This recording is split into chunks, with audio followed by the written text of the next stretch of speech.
So I want to talk about removing the mask. This is such a big topic, and I just came back from an event. My friends Emil Steenveld and Joel Brown, check them out. They're amazing people, and they were just talking about how to remove your mask and helping people go through all their shit, all the stories that we've attached to ourselves from childhood, from our parents. Everything, mostly everything, stems back to our parents. And I was sitting in the audience thinking, it's exhausting wearing a mask. It really is. Really exhausting. Like, everyone's wearing a mask. Everyone's pretending to be someone they're not, because if they're not that person that society approves of, and they're them, and they're their real self, maybe society won't like me anymore. Maybe all these people won't be my friends if I just take off my mask and just reveal how silly, how crazy I am, how much I'm talking direct, how much bullshit I'm not going to stand for. Imagine if people saw the real me. What would happen? And literally everyone I meet has a mask on, myself included. Okay, I'm no different than anyone else. Everyone has masks on. Everyone's hiding their shit in the shadows. They're like, oh, I don't want you to see that shit. Like right now I'm sitting on a chair. It's like, I don't want you to see the chair, so I'm gonna like dance around it and make sure you don't see it, right? I don't want you to see that shit back there, because if you saw that shit, you wouldn't like me. And that's really the foundation of everything. And that's why people emotionally eat. It's why people get angry. It's because they don't want to face the shit back here, and they don't want to bring it out in the open. Well, I'm here to say, I'm 30 years old, and I've been doing this for 30 fucking years. And it is, let me tell you, it is exhausting. It's kind of like what Garen Jones, one of the speakers at the event, amazing speaker, he said, the first thing he said when he spoke, he told us to hold our breath. He said, take a deep breath and then hold your breath for as long as possible. That is exactly what it feels like to hold on to all this shit and just carry it through life. Hold on to grudges, hold on to resentment, hold on to all this stuff to realize that it's only hurting yourself. It's only hurting us.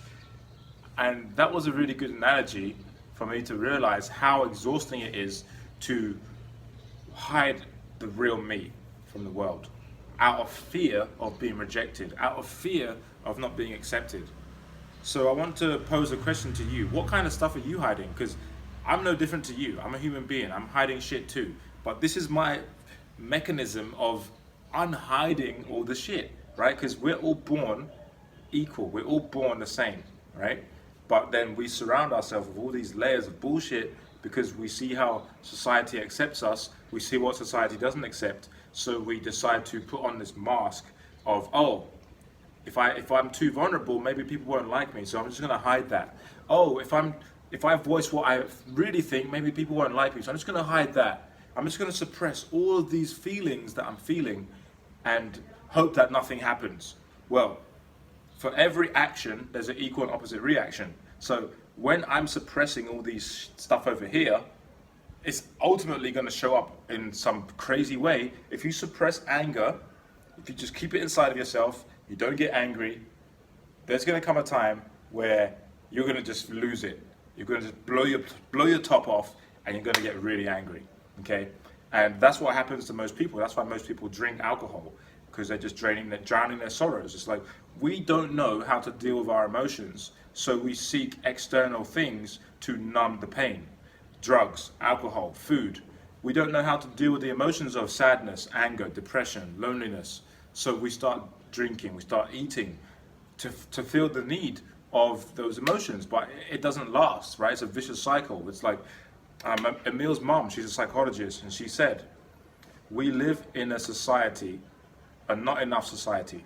Okay, so not enough sleep, not enough time, not enough money, not enough friends, not enough, muscle, not enough, fat loss, like not enough everything. Okay, not enough clothes, not enough rooms in the house, like everything is not enough. We live in this society of not enough. There's not enough food, there's not enough this, there's not enough that. So we're walking around feeling like we're not enough. So what do? If we feel like we're not enough, we're gonna find reasons to support that belief. Okay, so we're not enough. I feel like shit. Let's go and eat to try and numb the pain. I'm going to feel more like I'm not enough. Let's go and eat to numb the pain. not enough, eat, not enough, eat.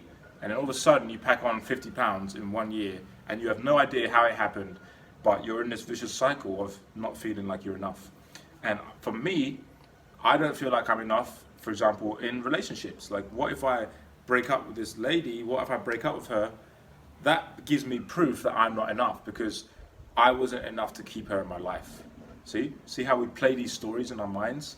And we're looking for proof to support these stories. Even though we don't consciously know it, it's a subconscious thing. Subconsciously, we're looking for ways to prove our bullshit stories right. And when we find the ways that prove our bullshit stories right, that leads to a whole nother fucking can of worms of more shit. And so it's this vicious cycle that keeps perpetuating itself until we realize and sit down and realize that we have to do the work on ourselves.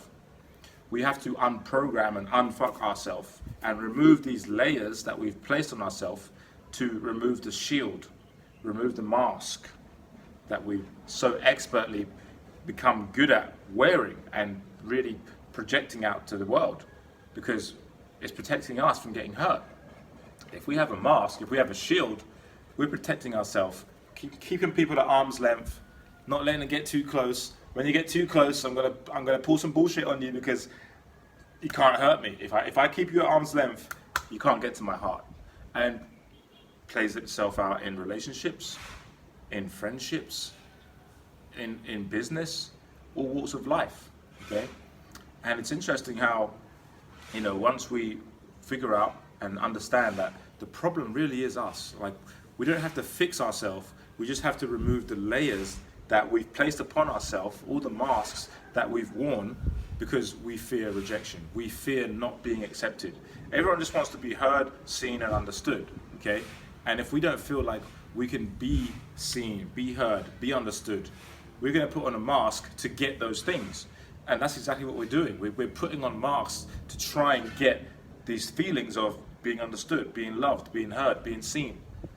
And in fact, what I've learnt, especially since the last 4 days at this event, is if we just reveal who we truly are, flaws and all. Like, for example, you might look at me and be like, oh my God, it's got an amazing body. I'm actually really self-conscious about my skinny legs. I have skinny legs. And I've always had skinny legs. And I've been trying to get bigger legs. And then when I tried last year, I got sciatica and I couldn't walk for a month. So I'm really self-conscious about my legs. And I feel like I'm not good, my legs are not good enough. But that whole thing, my legs are not good enough, that means I'm not good enough.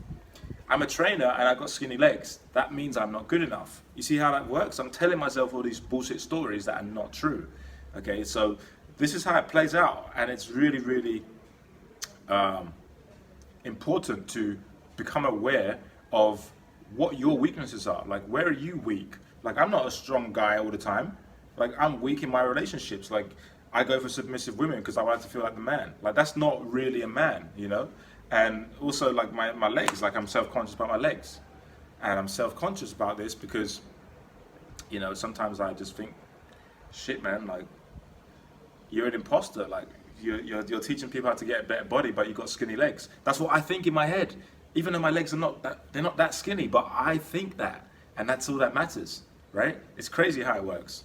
So I feel like people sharing their own bullshit, their own weaknesses, their own stories, their own limiting beliefs, when people share that about themselves, it liberates others, okay? I heard this guy, Chris, at the event talking about how his body was the number one thing holding him back, and he broke down into tears. He said he hated his body. And if you hate your body, he said, you're not going to put the good food in the body. You're going to put all the crap in the body because you hate it. You want to abuse it as much as you can. And so that's what ballooned him up to the way he is now. But he's conscious of that. And now he's doing the work on himself. And now he's absolutely committed to dealing with the number one thing that's holding him back. But it's powerful to know that, first of all. And secondly, to publicly admit your biggest secret, your biggest thing that's just weighing you down every day that you really don't want to talk about. And that was so powerful for me to hear that, because that liberated me to talk about my insecurity with my legs, right? Like, people, like I said, people perceive me as, like, having a great body and everything, but I'm actually insecure about my legs. And for me to admit that as someone who's an authority figure in the health space, that's not easy, right? That's something I've been hiding. But when I bring that to the forefront, that helps me connect more. Because I connected more with Chris after he shared that he hated his body. Same way you're going to connect more with me, maybe, when I share my insecurities. Because if I have insecurities and I'm in this shape, I guarantee you do too. Okay, so about some things in your life. So I just wanted to come on here and be real open and honest with you about some things in my life that I haven't shared with you that are weighing on my mind. And you know, when you share it, you free yourself. Freedom is sharing the shit that's weighing you down, because it's emotionally draining when you don't share it. Like, there was a few women at the event who were physically sick because they hadn't shared these emotions that were inside of them for years, that they just really mastered. They've pushed it down. They've mastered how to suppress these emotions, suppress these feelings for so long, and they come to an event and they just allowed all these emotions to come up, and they were physically sick. So 2 women in particular, physically sick. Because when you allow these emotions to fester in your body, it's toxic. It literally is toxic.